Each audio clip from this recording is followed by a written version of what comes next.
जी मेरे पिता बॉम्बे आंटी। दिन 9। अध्याय 8।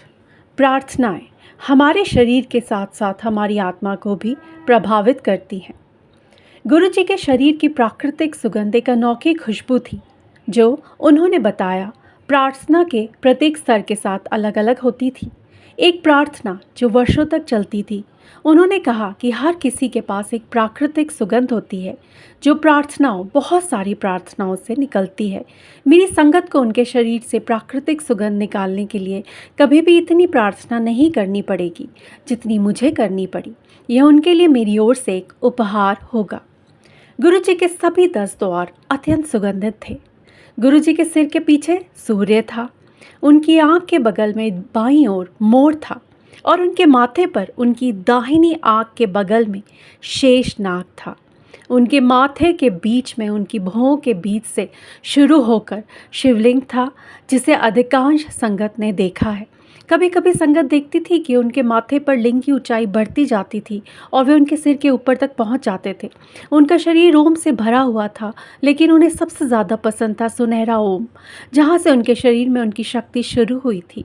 उनके चरण में संत की परंपरा है, पद्म के साथ साथ ओम और एक ओमकार। गुरुजी ने कहा कि इस तरह से आपको प्रार्थना के माध्यम से अपने शरीर को सजाना चाहिए। चहल आंटी जी हमें बताया करती थी कि कैसे पाठ के बाद उनकी उंगलियां सूज जाती थी और उनमें से ऊर्जा की एक अजीब धारा निकलती थी। फिर कुछ समय बाद सूजन कम हो जाती थी। उस समय मुझे उनकी बात पर यकीन नहीं हुआ। फिर एक दिन गुरु साहिब ने मुझे अपने हाथ खासकर उनकी उंगलियों के सिर दबाने को कहा, क्योंकि पाठ के बाद ये सूज जाती थी।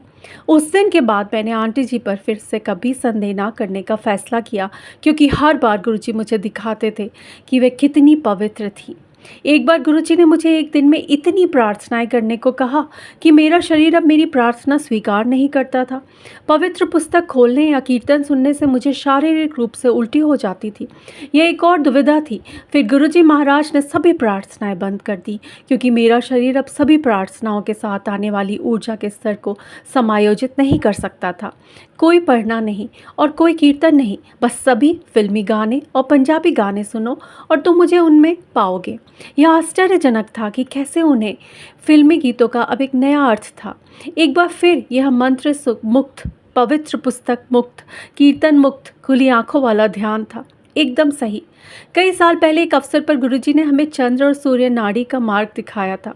उन्होंने कहा कि चंद्र नाड़ी पहले बाईं ओर से शुरू होती है और फिर सूर्य नाड़ी दाईं ओर से, और अंततः वह उनके बीच स्थित शुद्ध शक्ति से जुड़ जाती है। गुरुजी ने हमें यह तब दिखाया था जब हम उनसे अभी अभी मिले थे, और इसलिए हमें मार्ग की कोई याद नहीं है। शायद अभी समय नहीं था। जब ये नाड़ियाँ गुरुजी की कृपा से शुरू होती हैं तो वे उपहार और ऊर्जा के साथ आती हैं, जिसके साथ शरीर को समायोजित होने में समय लगता है। उन्होंने कहा यह एक पतली बिजली की तार की तरह हिलता है जो जगह जगह से गायब हो जाता है और शरीर के कुछ बिंदुओं पर दर्द करती हैं। इसलिए शारीरिक रूप से फिट रहना बहुत ज़रूरी है। गुरुजी ने कहा था चलना व्यायाम का सबसे अच्छा तरीका है और महिलाओं को जिम नहीं जाना चाहिए, क्योंकि इससे उनके प्रजनन अंग प्रभावित होते हैं। उन्होंने सलाह दी पाठ से एकदम से उठकर ना उठें, बल्कि अपने घुटनों को ऊपर लाएं और उन्हें ढीला करके रखें ताकि आपका रक्त संचार शुरू हो जाए। उन्होंने जोर देकर कहा कि शरीर के लिए मालिश बहुत ज़रूरी है और इसे कम से कम हफ्ते में एक बार ज़रूर करवाना चाहिए। गुरुजी ने कहा कि आपको साबुन के बजाय प्राकृतिक चीज़ों से नहाना चाहिए।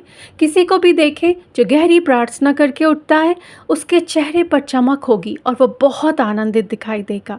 शरीर पर प्रार्थना के प्रभाव के बारे में सरल शब्दों में और क्या कहा जा सकता है। जय गुरु जी संगत जी।